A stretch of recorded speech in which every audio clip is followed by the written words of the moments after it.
હાલો અત્યારે આપણી વચ્ચે આપણા જિલ્લા પંચાયતના સદસ્ય હવે તો જો કે વિરોધ પક્ષના નેતા એવા ભાઈ શ્રી બળદેવભાઈ સોલંકી અહીંયા પહોંચી ગયા છે. તો બળદેવભાઈને વિનંતી કરું કે પહેલાં માં ભગવતી મૌસરાજી માને એક ફૂલનો હાર. દરેક ભાઈઓ બહેનોને ખાસ નમ્ર વિનંતી કે આપણી વચ્ચે અહીંયા ભાઈ શ્રી બળદેવભાઈ સોલંકી એમાં આજે એમને જોરદાર વિરોધ મળ્યું છે એવા જિલ્લા પંચાયતની માલિકા એ વિરોધ પક્ષના નેતા બન્યા છે અને આપણી વચ્ચે પ્રથમવાર અહીંયા ગામની માલિકા આવ્યા છે. તો આપણે એમનું ભવ્ય સ્વાગત કરવાનું છે. તો દરેક ભાઈઓ અને બહેનોને નમ્ર વિનંતી કે બધા અહીંયા આવી જાઓ અને બધા સામે આવી બધા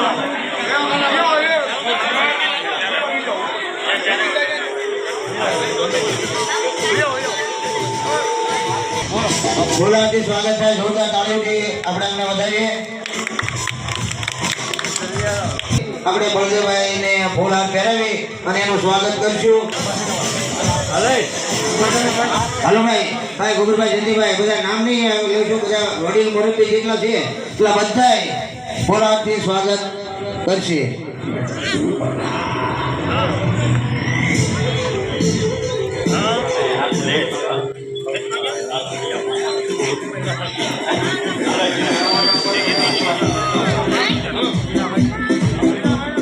ઓલી બાજુ જે વડીલ ભાઈઓ બેઠા છે એ બધા આ બાજુ આવો અને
સ્વાગત વિધિ આજે વિરોધ પક્ષના નેતા બની નવા ગામમાં પ્રથમવાર આવ્યા છે, તો આપણે એમને વિનંતી કરવી કે અમારા ગામની માલિકા અહીંયા પધાર્યા છો તો અમને કંઈક બે શબ્દ કહો અને કંઈક માર્ગદર્શન આપો.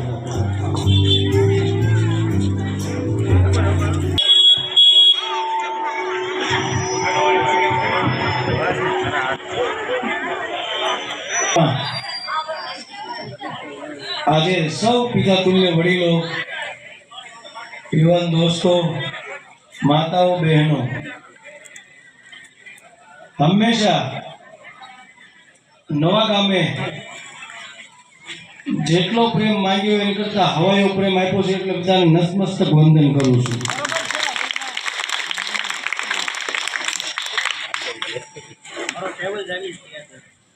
ચૂંટણીની અંદર જ્યારે 2021ની અંદર એને 4 વર્ષ પૂરા થયા, આવી જ રીતે તમે સૌથી ખોબલે ધોબલે મત આપી મને ચૂંટી અને જિલ્લા પંચાયતમાં મોકલ્યો હતો, જેના કારણે તમારા બધાના આશીર્વાદથી આજે આખા જિલ્લાની અંદર લોકોના પ્રશ્નોનો અવાજ બનવાનો મોકો મળ્યો છે, વિરોધ પક્ષના નેતા થવાનો મોકો મળ્યો છે. એ બદલ આપ સૌનો નતમસ્તક વંદનથી આભાર વ્યક્ત કરું છું.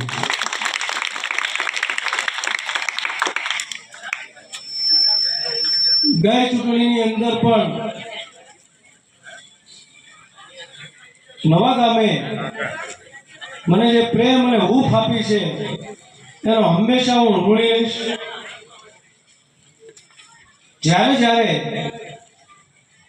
નવા ગામને મારી જરૂર પડી છે ત્યારે ચોક્કસપણે મેં મારા પ્રયત્નોથી હારે ખંભો મિલાવી અને તમારા દુઃખમાં ભાગીદાર થવાનું કામ કર્યું છે. કદાચ ખોટું ન કરતા કોઈના લગ્ન પ્રસંગમાં નહીં આવી શક્યો હોય, પણ જ્યારે મારું સાચું કામ છે, દવાખાનાનું કામ હોય, પોલીસ સ્ટેશનનું કામ હોય, જીઈબીનું કામ હોય, હંમેશા બળદેવ સોલંકી તત્પર ઉભો રહ્યો છે ને ઉભો રહેશે. આપ સૌએ મને અવિરત પ્રેમ આપ્યો છે, ત્યારે મારી પાસે કઈ કહેવાના શબ્દો નથી.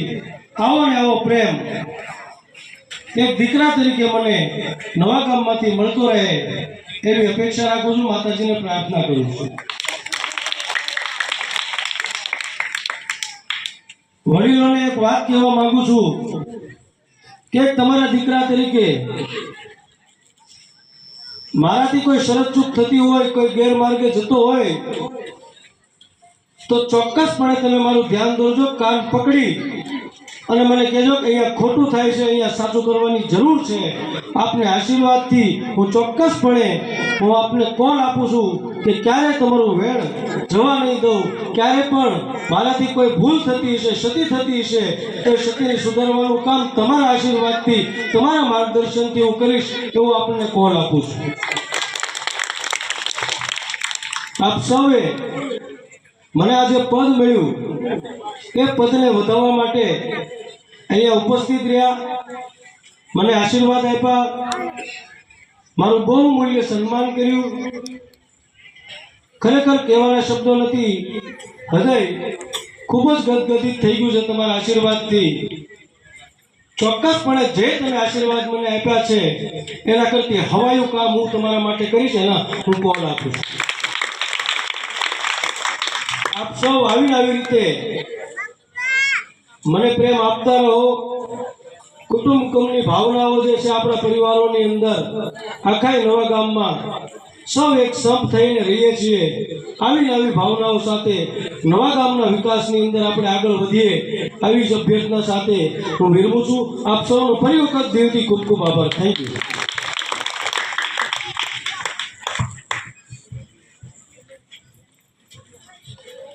ખૂબ ખૂબ આભાર બળદેવભાઈ. અમે તો જો કે એને ફોન કર્યો એટલે અમારે જે ઊભા જ રહેશે, એમ નાના મોટા કાર્યની માલિકા આપણને સાથ અને સહકાર આપે જ છે. એને જે કંઈ કીધું છે એની કરતાં એ આપણને હવાયું કરી દેખાડે છે, એટલે એમનો ખૂબ ખૂબ આભાર. જમી અને